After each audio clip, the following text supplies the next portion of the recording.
guys, how's it going? I thought I'd record a video on the Unfinished Swan, but I'll be quiet here as there's an introduction. Monroe's mother had always been much better at starting things than finishing them. When she died, she left behind over 300 canvases, not one of them finished, along with Monroe, who felt pretty unfinished himself. The orphanage allowed him to keep only one painting, and so he chose the Unfinished Swan that had always been his mother's favorite. But that night, he woke up to find the swan had disappeared. So he took his mother's silver paintbrush and followed the footprints into a little door he hadn't seen before. So that's just the introduction to the story of the game. Explaining to you who you're playing as, which is Monroe, I believe. Or am I crazy? I believe, yeah, Monroe was the kid. And you get thrown into, I think, like, you go into the painting or something like that. Into this unfinished world, or there's probably some deeper kind of metaphor there, but I'm too thick to understand that. But basically, you can paint the world, as you can see here, with these little, like, paint blobs. I'm just going to turn the sound down here. It's a bit loud for me. But yeah, you paint the world so you can see where you're going. And yeah, that's pretty much the entire gameplay, you know. You just do that. But the game is meant to be very, like, you're meant to play it in a kind of calm, it's a calm game, you know. You're not meant to play it like, it's not like it's not an action game or anything like that, obviously. You play it when you just want to sit back and relax and casually enjoy your game.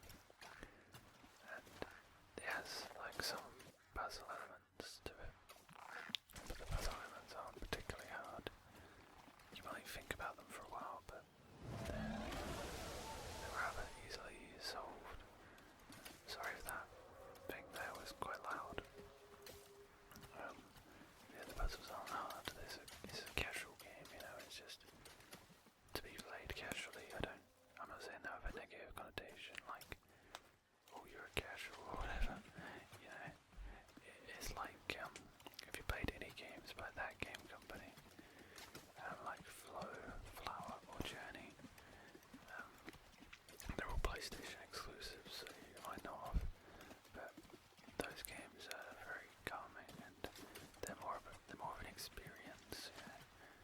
I mean, not so much with Journey, I don't know, but yeah, I guess, but they're just kind of, it's more about the experience, and there's a few games like that that aren't PlayStation exclusive, like Gone Home, and there's one like Tales of Eldritch or something like that.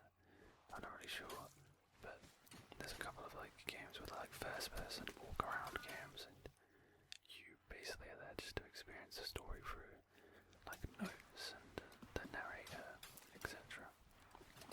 I like those games, but although this game looks like something like Limbo, like the black and white, it's not anywhere near as hard or like anything like that. I love looking back at what you painted. I think that's really cool. From a distance, it looks really like a painting. You know, it's cool. Reminds me of those those things that psychiatrists like show you. Not that I know, but everyone knows what I mean. You know, those like little cards with like, right, it looks like a butterfly or something like that.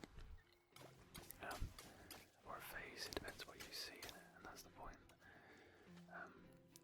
But yeah, I think that it's got a really cool art style and look to it, and a big part of the game is also music, you know. The music is very cool in this game. I like how it gets louder as you get closer to the objectives.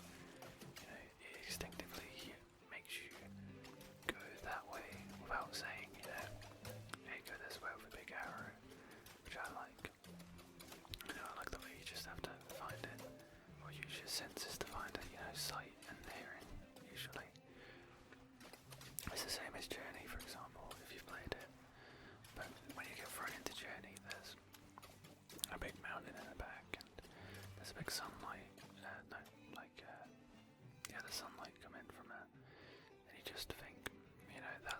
should probably go. And you extempore just go that way.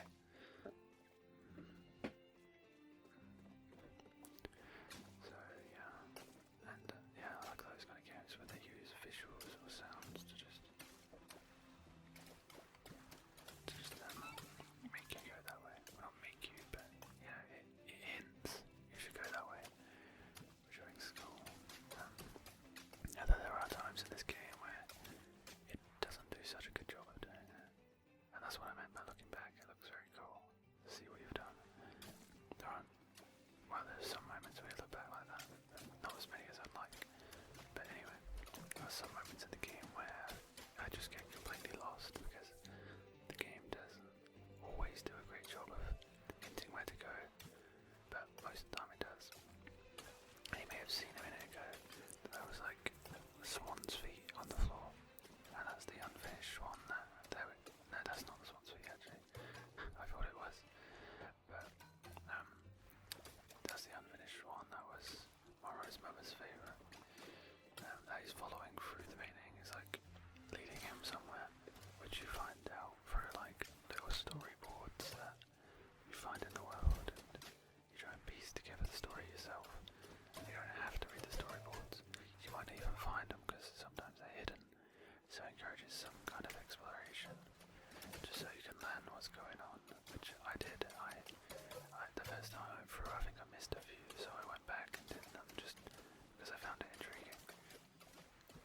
There's also like things that stand out, like that balloon and the golden horn there. Like they try and like hint as much as they can in case you're not getting it from just the sound, you know. And you can probably figure it out without those colours, but it just looks nice on the plain white background as well. Like whenever, there's a black and white photo with red in it, it always stands out. And these balloons are like little collectibles that you can get in the world. You just have to try and reach them, which I only just managed to do that. I think there's like 30 in the world, but the game, there's like multiple ones on each level usually. The game's very short, it's only a couple of chapters or whatever. I think it's like 3 or 4 hours long, but I think that's fine for this kind of like game, which is just about an experience. It's not much of a game, like the gameplay isn't that important, it's more about just, like I said, the experience. I think actually around here there is, and you see those feet there? Yeah, you can see in the distance there's that T shape, which is a storyboard, and that one was easy to see, but The king was young, arrogant, and amazingly talented. He was convinced no color existed that was good enough for his garden, so he left it white. While he pondered how to create some new colors, his kingdom began attracting settlers, and soon he found himself with bigger problems. So yeah, it explains who the king is. This is his kingdom, obviously. Yeah, I forgot I'm on the PS4 and it has like a little touchpad on the controller. And I realised that you can use it to like flex the paintballs around any direction. Usually you use the back buttons, like the R2 and L2, the trigger buttons, but I kind of like using the touchpad. That makes it seem a little different. You can be more accurate, not that it's that important. It's not first person shooter, obviously. It makes it feel a little bit like an iPod game or something like that. And my voice is made of weird squeaky noise, I don't know. I hope that didn't pick up. But yeah, this video is only going to be short as I didn't have much time. And you can see how I